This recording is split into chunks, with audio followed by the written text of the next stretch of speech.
ராமநாதபுரம் மாவட்டம் திருவாடானை சின்னக்கீரமங்கலம் அருகே திருச்சி ராமேஸ்வரம் தேசிய நெடுஞ்சாலையில் ஓட்டுநரின் கட்டுப்பாட்டை இழந்த கார் ஒன்று சாலை ஓர பள்ளத்தில் கவிழ்ந்து விபத்துக்குள்ளானது.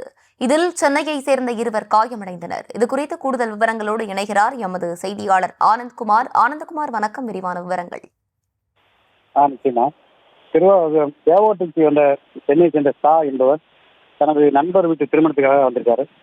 வந்துட்டு தேவகோட்டையிலிருந்து கார் எடுத்துக்கிட்டு ஏர்வாடி தர்காவுக்கு போய் அங்கே வழிபாடு பண்ணிட்டு திரும்பி வரும்போது சின்னக்கீரமங்கலத்துக்கிட்ட திருச்சி ராமேஸ்வரம் தேசிய நெடுஞ்சாலையில கட்டுப்பாட்டை இழந்த கார் பள்ளத்தில் கவிழ்ந்து விபத்துக்குள்ளானது. அதை தொடர்ந்து அந்த வழியாக வந்த இளைஞர்கள் அந்த காருக்குள்ள இந்த 2 வரையும் மீட்டு பத்திரமா திருவாடானை அரசு மருத்துவமனைக்கு அனுப்பி வச்சிருக்காங்க. அங்கு முதலுதவி சிகிச்சை அளிக்கப்பட்டு மேல் சிகிச்சைக்காக ராமநாதபுரம் அரசு மருத்துவமனைக்கு அனுப்பி வைக்கப்பட்டுள்ளனர். விவரங்களை வழங்கியமைக்கு நன்றி ஆனந்த்குமார்.